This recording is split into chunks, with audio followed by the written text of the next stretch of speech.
the mic. Get on the mic. Just get on the mic. Get on the mic, Mike.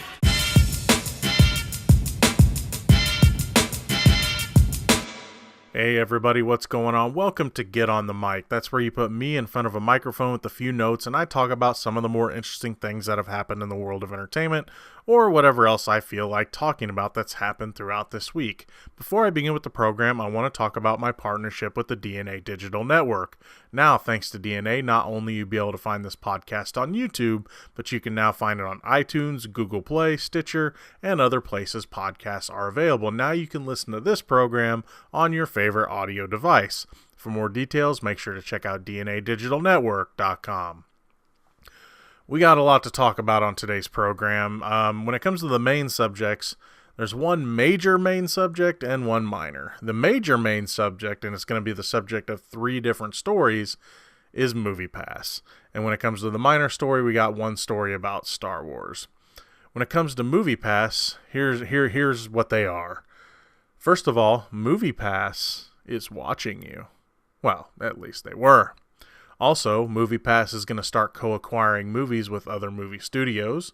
Also in MoviePass news, finally, thankfully, they're going to start stepping up their customer service. And in the Star Wars news, did Rian Johnson scrap J.J. Abrams' Episode 8 script?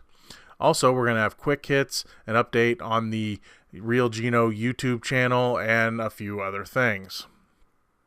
First story, though, MoviePass was watching you. The mission of MoviePass, or at least one of the missions of MoviePass, was this. According to MoviePass CEO Mitch Lowe, he's looking for MoviePass to attract customers that only see one movie a month, negotiate revenue-sharing deals with movie theaters and studios to bring in audiences for more indie and non-blockbuster movies. So what it looks like they're looking to do is, not only do they want to take they want to get hardcore movie watchers to get MoviePass, but they want to get the casual movie watcher as well.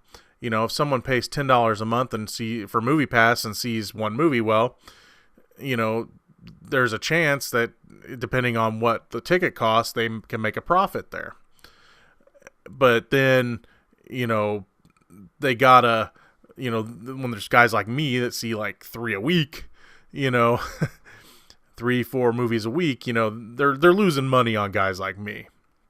But they're looking to also push films that aren't like Black Panther or the Marvel movies or the big, you know, any of the big blockbusters that are coming out. They want smaller movies to get pushed too, so maybe, you know, people will go see those as well. But he also admitted to something. He admitted that the company's monetization strategy is collecting user data. Last year in August, MoviePass sold a majority stake to Helios and Matheson Analytics Incorporated, a publicly traded data firm, allowing MoviePass to change to their $10 a month business model.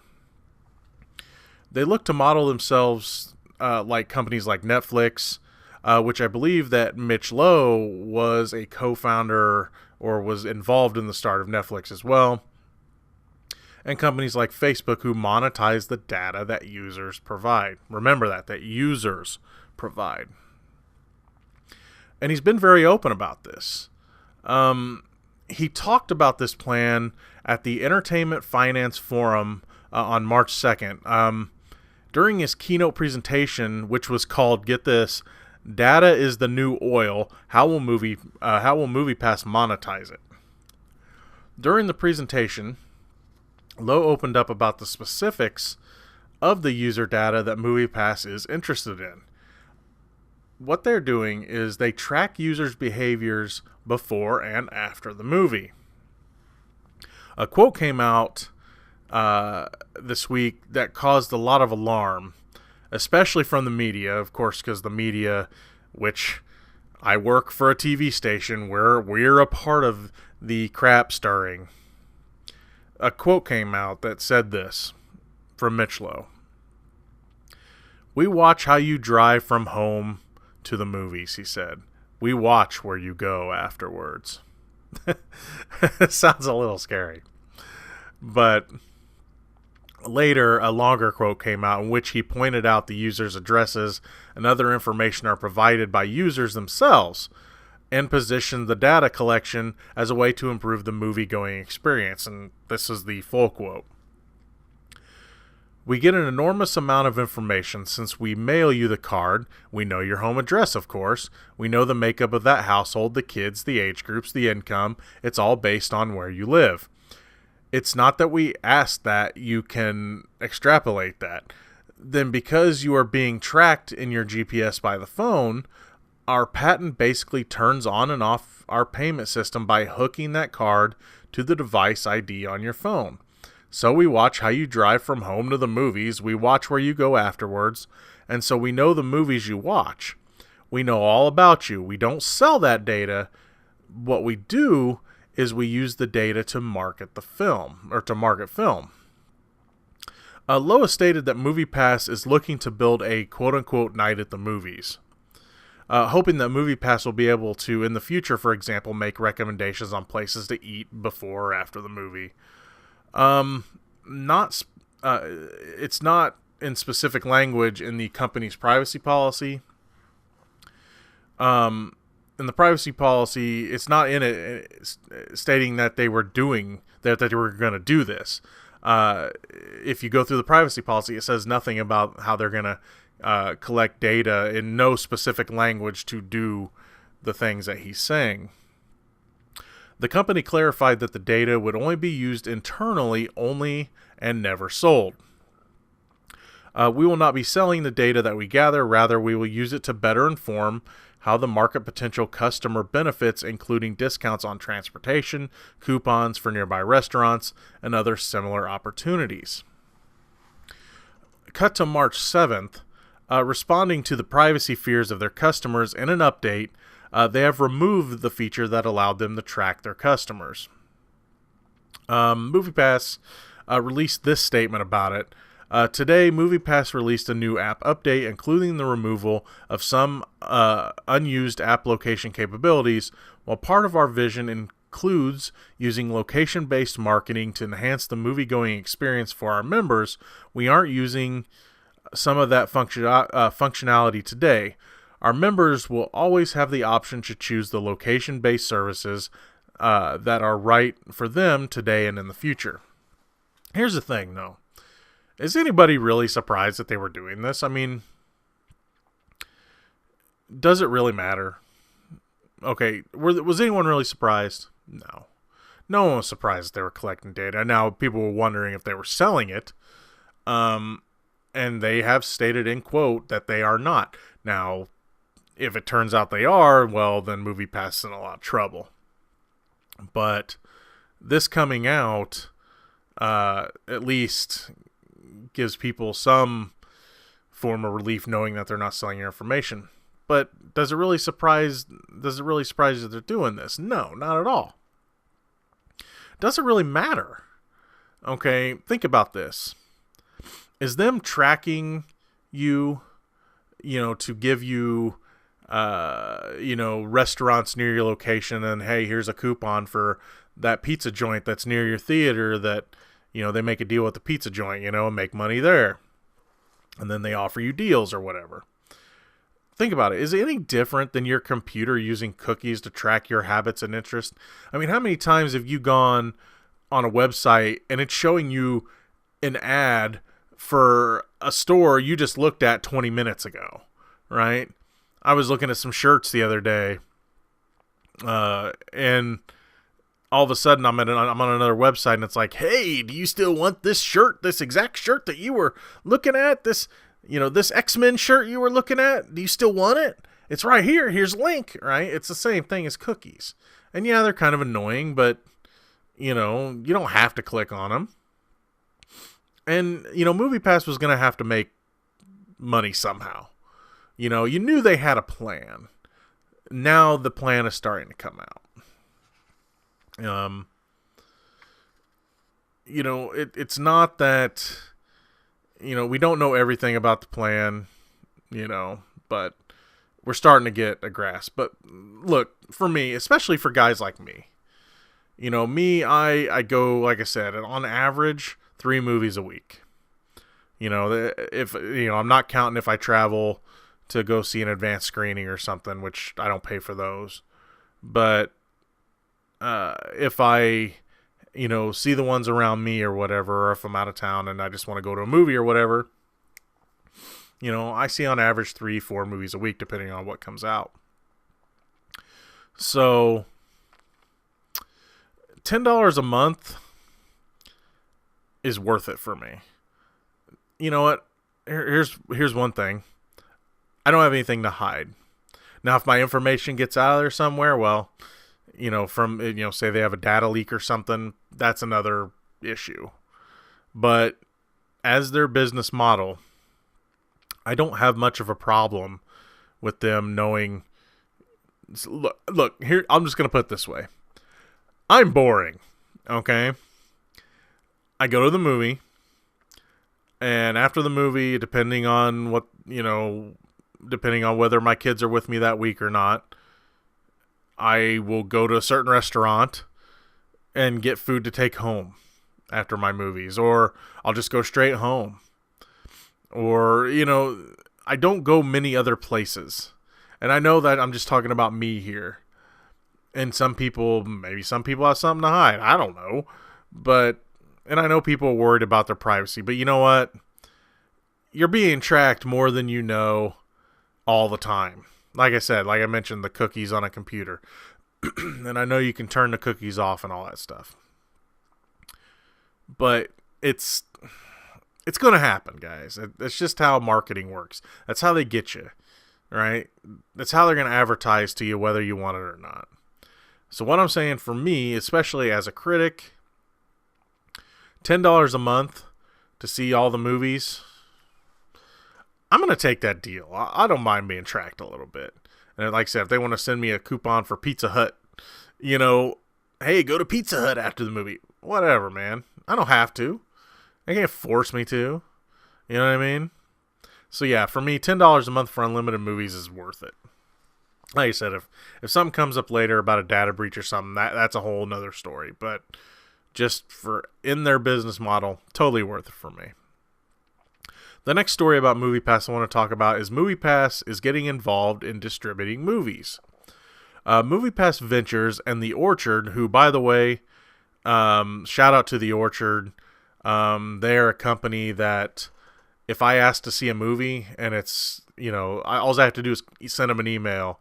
And as a critic, they have been so cool with me letting me see movies that they're distributing. Shout out to The Orchard. I love The Orchard. MoviePass Ventures and The Orchard are teaming up to buy the North American distribution rights to American Animals, which is an art heist drama that premiered at this year's Sundance Film Festival, and I believe it's also playing at South by Southwest. Is it this weekend, next weekend? I know it's coming up. The movie will be released June 1st, 2018, at least in a limited run.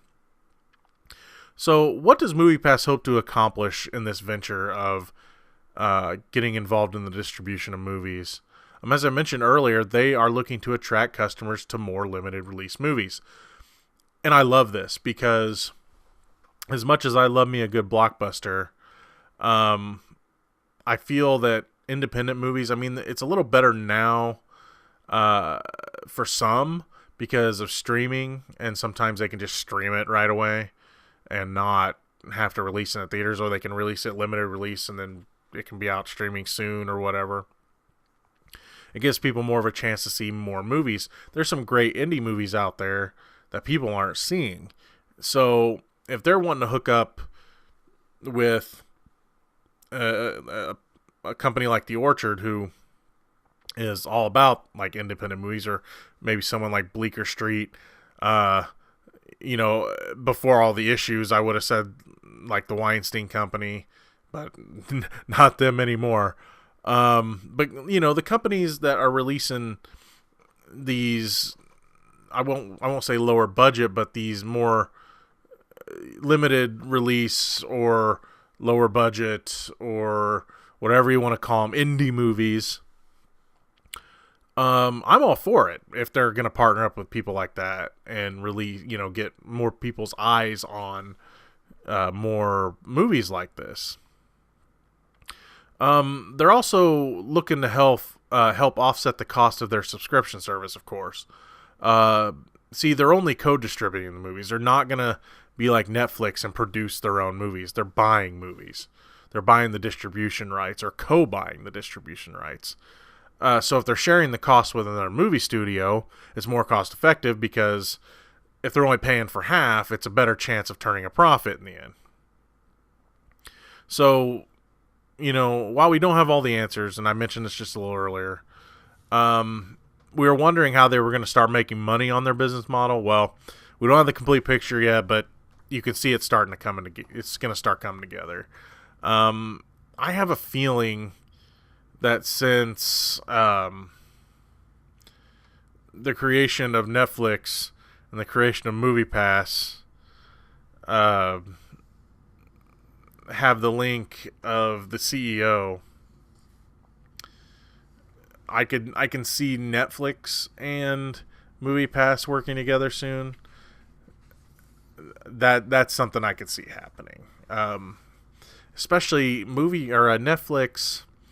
I mean, they're producing. I mean, they've sold. I think they've sold some rights to stuff, but most of the time they produce their stuff and it ends up on Netflix. So they're paying for everything. I could see them, if they're not going to produce a film, I could see them doing something like this with MoviePass, especially since MoviePass is kind of seen as the Netflix of the theater.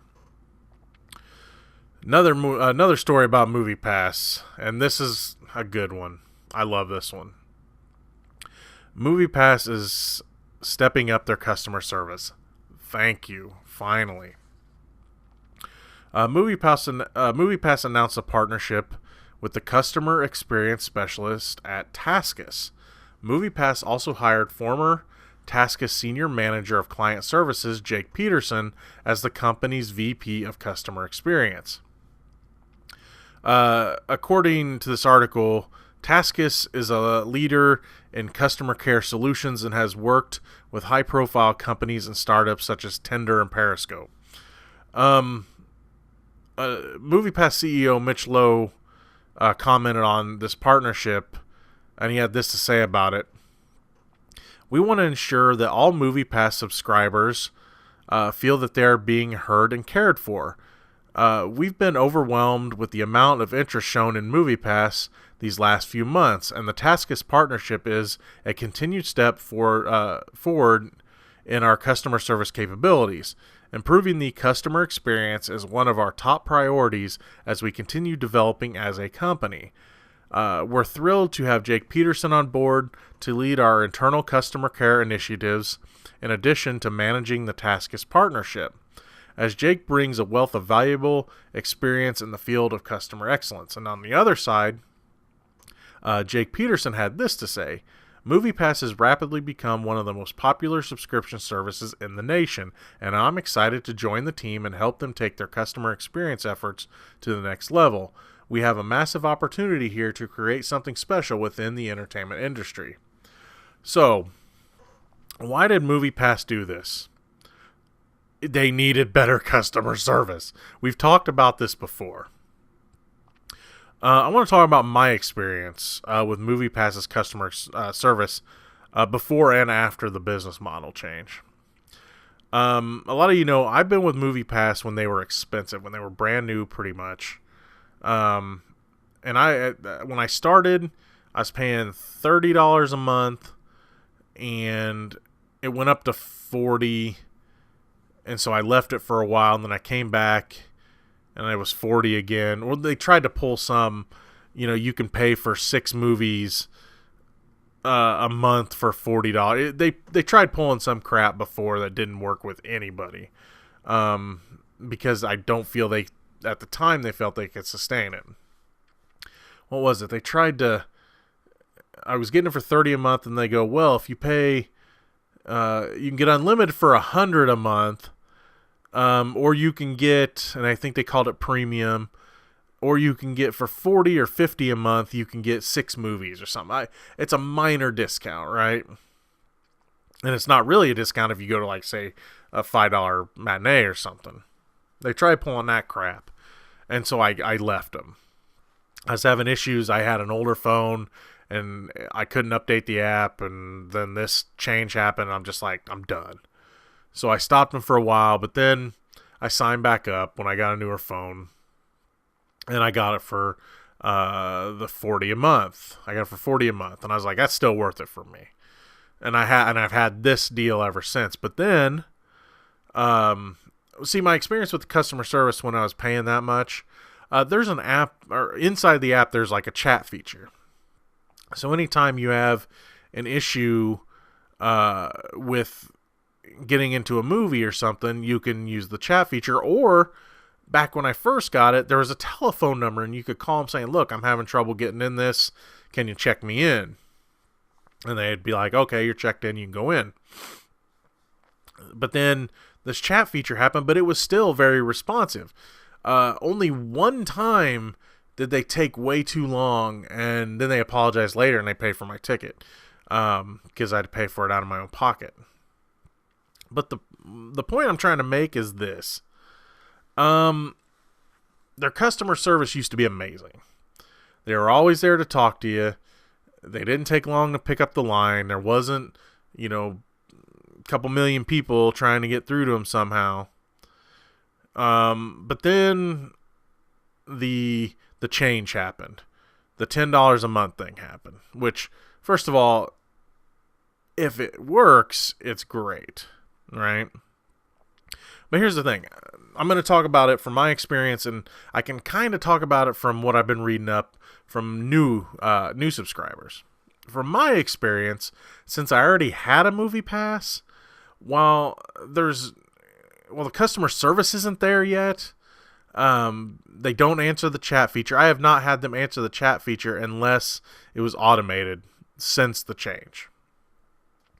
I have gotten through email a couple times.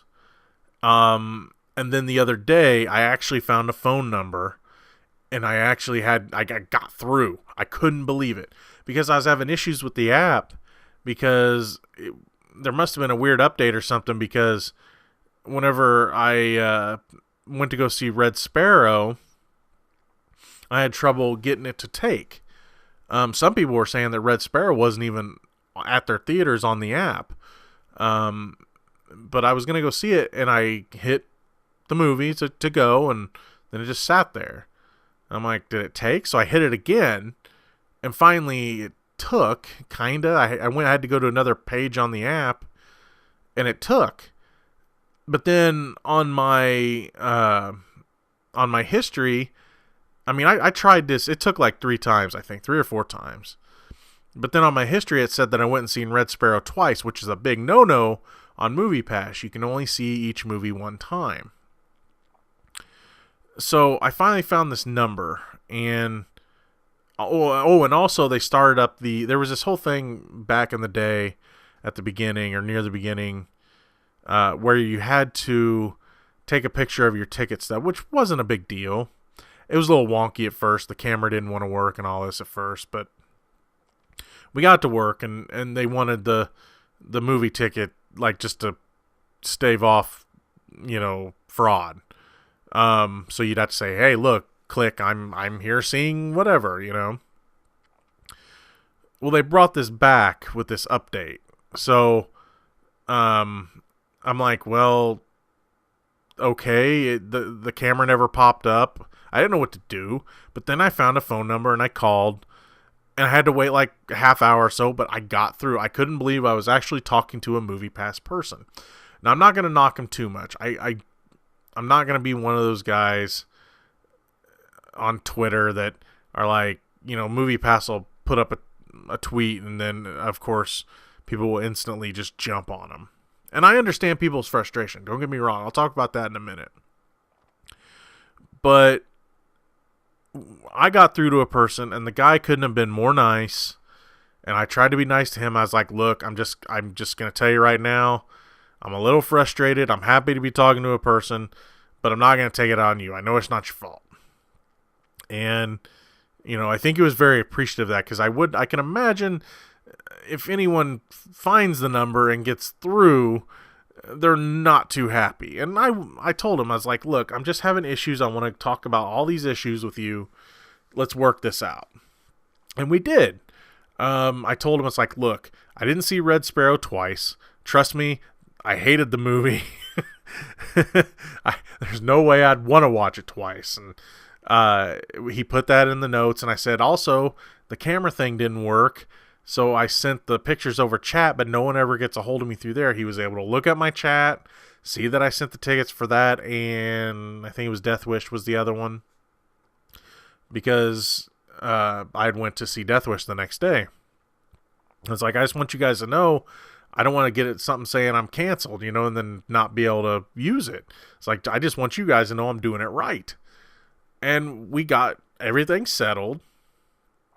And so, from my standpoint, once I got through, yeah, there's some issues, but as people that were already customers, we were used to good customer service. So when you finally get through, you get it. It's getting it that's the problem. I found a number, and he gave me a second number that I can use. So I've got 2 ways to get through to him now. And yeah, I'll probably still have to wait, but hey, at least I can get through. So then, now there's the new customers. What MoviePass didn't expect, and they shoulda, because we like cheap, right? Especially in this country. We like a deal. And they come out with $10 a month for movies. They should have, from the get-go, hired, I don't know how many customer service people they had, but they should have times 10'd it, right? Right?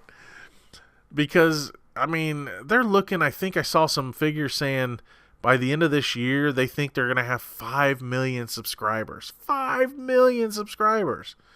Of course they are, especially if it works, right? If they get it to totally work. That being said, people weren't getting their cards. Of course you can't get through the new customers have the same customer service problems as the old customers. But they didn't have their cards either. They've been waiting months. MoviePass wasn't as ready as they needed to be. But by hiring this Taskus firm, that's a step in the right direction. They needed to do something to get their customer service back to the way it was. Because if they don't or didn't, they're going to fail. They're going to risk losing these subscribers, these big numbers that they have gotten in subscriptions. Yeah, they can brag about it right now, but if they're not taking care of their customers, people are going to drop them, especially if something better comes along, a company that can actually handle it. This is what I'm afraid of, but at least they're taking a step in the right direction, and I don't think it's going to happen now that they're trying to fix this. But think about it. I know AMC was shopping around a subscription service because we've talked about the sour grape stuff before, about them wanting to, they're just mad they didn't think of it first. I could see an AMC step up because they have the finances to make sure they have the customer service and everything else.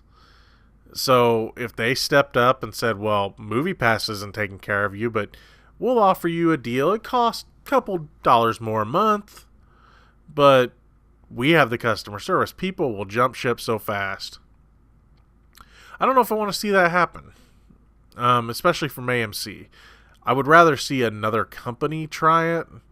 I'd rather see some options. I'd like to see some competition. But as of right now, if MoviePass gets their crap together, they've got a smart idea here. Because they just kind of took, the idea of Netflix and made it for movie theaters. And again, I just see how I don't see how that hurts movie theaters. They may lose a little profit on tickets, but they're going to gain profit from people having the money to buy their really expensive snacks and everything. So, yeah, they just need to keep trying to improve their customer service, because MoviePass, when it works really well. I've really liked it. I've had issues, but not enough that I wouldn't want to use the service because I believe in the service. But if they don't step up their customer service, they're gonna lose everybody, and they're gonna lose out to somebody else. And I don't want to see that happen. I want to see competition, but I don't want to see MoviePass just outright fail, because as a critic, it helps me a ton financially. All right, we're done with MoviePass right now. At least I think so. I don't remember what all's in my notes, but as of right now, we're done with MoviePass. Let's move on to Star Wars. Did Rian Johnson scrap J.J. Abrams' Episode 8 script? The Last Jedi. I mean, we can all agree that it's been pretty divisive, to say the least. It left a lot of people wondering if there was actually a plan in place beforehand that got changed. I mean, think about the MCU, right? Yeah, you've got your own individual movies, but there's an overall arcing Avengers story, at least for now, that, you kind of gotta stick to. You can make your own movie, but you got to throw this in there, right? Well, there's a story that's come out that said that this may have been the case, that there was actually an overall arcing Star Wars story that may have gotten scrapped. In an interview with the French magazine Le Magazine Geek, Le Magazine Geek, Daisy Ridley, who plays Rey, had this to say about this theory. She said, JJ wrote Episode 7. He also wrote drafts for 8 and 9. Then Rian arrived and rewrote The Last Jedi entirely. I believe there was some sort of general consensus on the main storylines that would happen in the trilogy, but apart from that, we agreed that every director should probably make his movie his own way. Rian and JJ met many times to discuss The Last Jedi, although Episode 8 is very much mostly Rian's, and I do believe Rian didn't keep anything from the first draft of the Episode 8 script from J.J. Abrams. To comment on this, we do know that in 2015, Abrams and Johnson had plenty of discussions about each other's films. Abrams said this about it. He said, there were a handful of things we talked about that were going to be helpful to him, Rian Johnson. Some were very easy to do, and some things were things that I didn't want to do for other reasons. But I tried to be as accommodating as I could, and it's so cool to see what happens next in a way that only someone as talented as Rian could do. It has been documented that Johnson began writing his movie before The Force Awakens even began production, and he even had a hand in the final shot of episode 7, where Rey's handing off the lightsaber to Luke. If Ridley is correct about the way that the Star Wars movies are being handled, should this be the way that it's done? Are filmmakers being given too much freedom? And was Abrams brought back for Episode 9 because Johnson deviated too far from the planned path? In my opinion, you need an overall narrative. The problems with continuity, characters, plot, etc. are a real issue between the two movies. I've documented this. If you listen, we did a segment on the GB3 podcast where we talked about a lot of Star Wars stuff. And we were talking about how, Rian Johnson took a lot of what JJ set up and just ignored it, or didn't do anything with it, or did little with it. I mean, you set up characters like Phasma and should have had a ton of Phasma. There was just a little things that he set up. I mean, I'm not saying The Last Jedi was horrible, because we've talked about how much of that movie I liked and how much I didn't. But he took a lot of stuff that JJ set up and was just like, yeah, I'm going to do my own thing. And I think that's a little dangerous for an overall narrative. I will say this, though. It was a smart move giving Rian Johnson his own trilogy to play with after this, because the dude's got ideas. I mean, if you've never seen Looper, Looper is a fantastic movie. One of the best time travel movies, even though the time travel at the end kind of falls apart for me. And I still want to see a sequel to that movie called The Rainmaker. If you've seen the movie, you know what I'm talking about. It'd be kind of a cool superhero type of movie. So I want to see him play in the Star Wars universe, but giving him too much freedom for The Last Jedi, I think, was a problem.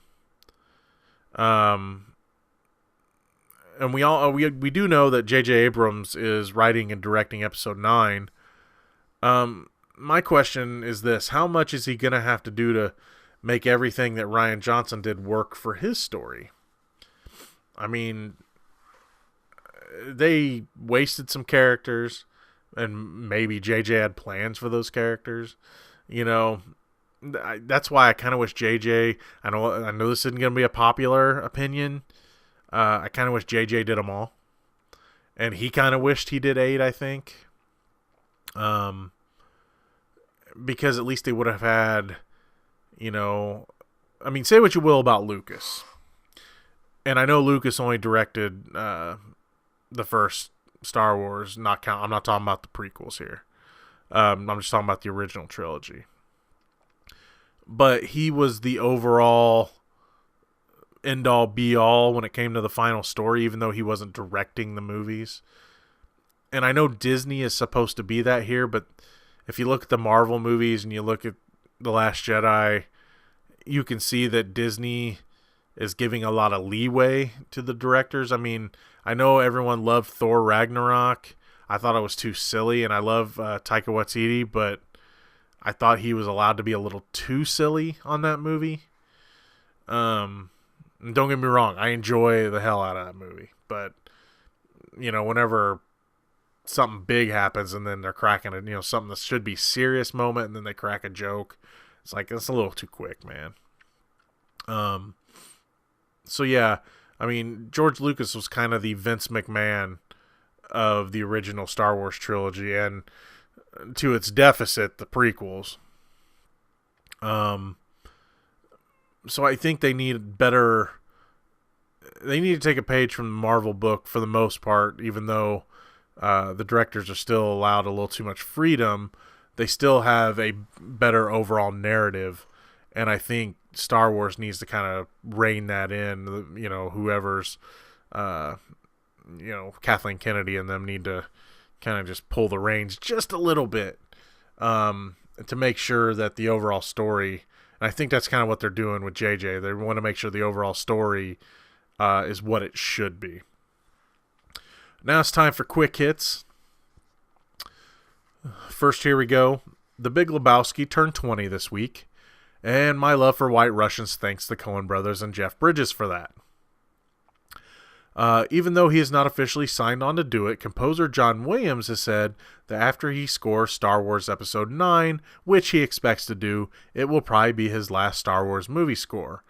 If it is his last, and I'll believe it when I see, or should I say hear it, but if it is his last, he will be missed. That being said, he is still supposed to score the next Indiana Jones movie, so he's not like totally going away. There's a new documentary coming out with a behind-the-scenes look of all things Jim Henson called Muppet Guys Talking, and you can see it for free on March 16th. Just go to MuppetGuysTalking.com and sign up. While you wait, there are plenty of fun clips to watch in anticipation of the movie. And look, I know this sounds like a commercial, but it's not. I just love all things Henson, especially for free. Next story. I was just wondering, does Kobe Bryant winning an Oscar put kind of a damper on Hollywood's Me Too movement? The next story. Avengers Infinity War has been bumped up a week, now being released on April 27th instead of May 4th. This has caused Amy Schumer's I Feel Pretty and The Rock's Rampage to both be bumped up a week to avoid Disney's box office dominance, at least for a couple of weeks. This just proves that Amy Schumer and yes, even The Rock are afraid of mice. Limp Bizkit frontman Fred Durst has written and is directing a movie called Moose starring John Travolta. The movie is based on Durst's personal experiences of dealing with a stalker. No matter what, I'm sure the movie will turn out his way or the highway. Carl Urban has come out and said in an interview that Alex Garland, the writer and director of Ex Machina and Annihilation, not only wrote the screenplay for Dredd, but was also the real director of the movie, not Pete Travis. Now, here's hoping that we can get a Alex Garland written and directed Dredd 2. The movie Solo, a Star Wars story, has teamed up with Solo Cups, because of course they have. I now totally expect some form of intergalactic beer pong to take place in the movie, as well as Han having to take the first shot against his Rodian opponent. Disney favorite Jon Favreau, the man behind Iron Man, the live-action Jungle King, or the live-action Jungle Book, and the upcoming quote-unquote live-action Lion King, will write and be executive producer on a new live-action Star Wars series for the new Disney streaming service that is in development. It's not his first journey to a galaxy far, far away, as he's been involved, acting-wise anyway, with the Clone Wars animated series, as well as having a role in the upcoming Solo movie. For those on social media that have lambasted Disney for hiring quote-unquote another white man to helm a Star Wars project, while I understand and agree that Disney needs to find talented writers and directors of all races and genders, Favreau was hired not because he is a quote-unquote another white man. He was hired because he's freaking talented. For those that are making comments about it being announced on Women's Day, I think they were announcing it to coincide with Mark Hamill getting his star on the Hollywood Walk of Fame, which also happened on Women's Day, and nobody's really complaining about that. Star Wars Rebels has ended. If you haven't watched that show, as a fan of Star Wars, you owe it to yourself to do so. The ending is very satisfying and fills in some blanks about old and new characters. It also teases that the next series that comes out may play around with the 30 years between the Return of the Jedi and The Force Awakens. I was going to do a segment on the finale, but decided that I didn't want to ruin it for people. If you haven't seen Rebels and the Clone Wars, definitely check them out. The Force is strong with them. And the last quick hit, everyone's favorite raper of childhoods, Michael Bay, has revealed his next two movie projects. Neither of them, which have the name Transformers, G.I. Joe, Mask, Teenage Mutant Ninja Turtles, or any other of my childhood loves attached to them, so who really cares what they are? Look, I give Michael Bay a lot of crap. The man's talented. I think he's hiding something, but that's just me. That's just a conspiracy theory. Now for a Reel Geno Channel update. The quest for 4,000 hours continues. I'm about 400 hours away from the quote-unquote reevaluation from YouTube. Being that it still hasn't even been a month and I'm getting that close, I'm quite proud of that. I still need your help to get there. Some other news. I have suspended production of Netflix and Chance, The Punisher retrospective, and critical reviews for now. I just want to try some new things. I've got some ideas in the works. I want to work on some other stuff. I am working on a John Bernthal episode of The Punisher retrospective, but being that I have way too much respect for John Bernthal, especially in that role, I just want to take my time, and when I say take my time, I'm taking my time. And I just want to do it justice. Soon I'll be giving my thoughts on Jessica Jones Season 2. I finished it the day it came out. Lost a lot of sleep. Had to fit a wrinkle in time in between there. But yeah, I'll be talking about that soon on the channel. I'm having a lot of fun doing Geno's Bad at Games.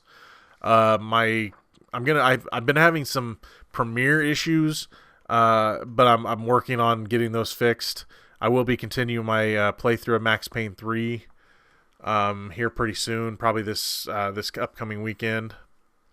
And if you're listening to this on Saturday, this weekend, I'm pretty sure I know what my next few games are going to be. Some are movie-based and some are not. Don't worry, I'm not becoming a gaming channel. I'm just having a little fun, trying to mix things up a bit. So yeah, that's all for a channel update right now. Lastly, I want to draw your attention to these things. First, the Geek Be Cubed YouTube channel. That's where you can find the GB3 bi-weekly podcast. My partner in crime and I, Heisenerd, do that podcast every other week. I believe what we're going to be talking about next week is going to be kind of something I talked about on here, where I talked about how many chances movies should get for reboots and things like that. I think we're going to expand on that and talk about games and everything else. Probably add TV shows and stuff like that in there. So yeah, if you're not a part of the Geek Be Cubed YouTube channel, you can find that podcast there. Also, my partner in crime, Heisenerd's channel. He does gaming live streams and Let's Plays, among other things. He also does a YouTube podcast called Heisenerd Speaks. Soon, along with the GB3 podcast on the GB3 channel, on the Geek Be Cube channel, we're going to be working on some more projects together. I think we're going to try to do something for Ready Player One, since that's game and movie related. I think we're going to try to do some Let's Plays together. We're spitballing right now. Lastly, the Geek Be Cube podcast and Heisenerd's podcast are joining me on the DNA Digital Network. You'll be able to find all three podcasts on your favorite devices using iTunes, Google Play, Stitcher, and more. You'll still be able to see them here on YouTube, but you can find them all in one place. There's actually two places you can find them now. For more information on these shows, the DNA Digital Network, and more, and also finding our podcast, you can go to dnadigitalnetwork.com or you can go to gb3world.com. That's where you can find our stuff there. And also you can find a link to our merch store. So if you ever had the desire to have a Reel Geno t-shirt, a GB3 t-shirt, a Heisenerd t-shirt, you can find them there. There's a link there. I know there's a sale coming up at the end of the month, I think, and I'll try to remind everyone of that when it happens. I've designed the t-shirts, except for the character art. That would be an artist named Crimson. She has a YouTube channel where she does some animations and stuff. Right now she's playing around with that. Plus she has an art store on Etsy, and I'll try to have the link for that, or the website for that for you later. I just saw it the other day, so I don't remember what the website was. But yeah, she is extremely talented and is working on more art for my channel, and I built a brand around her art, and I'm really happy. If you've seen, if you're watching us on YouTube, you see the character art I'm talking about, or if you've seen Heisenerd's channel, she did his character art too, and so check out her stuff as well. But yeah, for more information on all this, you can go to gb3world.com, where you can find all the podcasts there, or you can go to dnadigitalnetwork.com. And I want to give a big thank you to Dennis. I didn't know how to put the podcast and stuff up in audio form on like iTunes and stuff, and he took care of all that for me and took care of it for Heisenerd and for our joint project. And I'm just thankful that someone knew how to do it and is able to help us out with that and get our podcasts out there. I want to thank all the people that take the time to subscribe to my channel and my friends' channels. Whether you're out there trying to do YouTube or podcasting for fun or for profit, whether it's your hobby or your dream, try to support everyone. I mean, look, I'm not going to say every bit of content out there is fantastic. And some people think my content's crap. It's all a matter of opinion.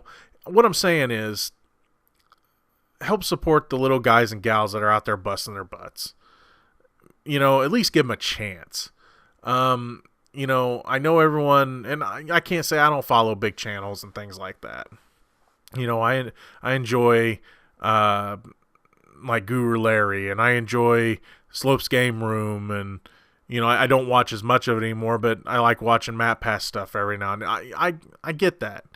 But here's the thing. There's great podcasts out there. There's great YouTube channels out there that aren't getting any views, and I mean, part of that's YouTube's problem because they're not pushing the little guy because the little guy ain't making him money.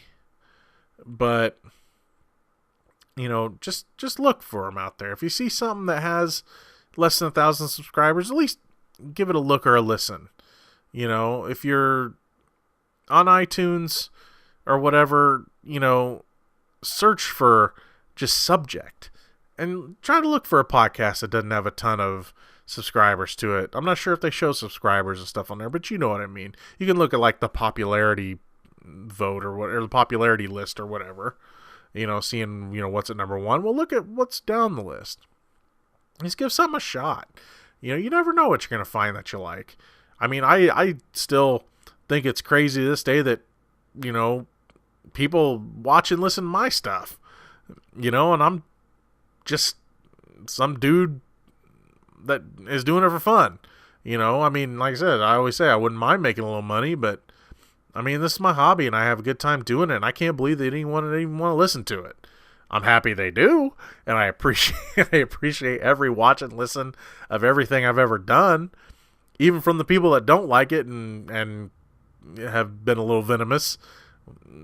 Hey, you watched, but yeah, give the little guy and gal a shot. That's why I was always afraid to get bigger, because it's like, would I still feel this way? And I like to think I would, because I've struggled for so long to raise my numbers. But just give everyone a chance. You just never know. Even if you're the only one that likes this channel, if you find a channel you're like, man, I like this and I'm the only subscriber, but you know what? You're making the day of the person that makes that content. I'm trying to remember the name. Dennis has Patreon Jen, I believe is what it is. I don't have it right in front of me, but Patreon Jen, she's their Patreon giver, right? And they give her a shout out every time because you know what? They appreciate it. They may only be getting that one person given to Patreon, but you know what? It's important to them, because that one person digs their program, so they give to it, right? So yeah, as much as the bigger channels and stuff out there are fun, and like I said, I listen to things like Joe Rogan, and I listen to I listen to the Jim Cornette podcast and stuff like that. I mean, I get it. They're big. But you know what? You just never know. You may find something that you really like in the smaller channels. That's all I got for Get on the Mic this week. I hope you guys have enjoyed the program. If you're on YouTube, if you haven't subscribed already, I encourage you to subscribe to the Reel Geno YouTube channel. And again, subscribe to Geek Be Cubed YouTube channel and the Heiseners channel. Also support DNA Digital Network. They're working really hard to build something, a little something for everybody. And again, I appreciate their work that they're doing for us. But yeah, I just, like I said, show your love for the little guy. And that's all I got for this week. Again, thank you so much for watching. Thank you so much for listening. Until next time, I'm the Reel Geno Reynolds. Peace.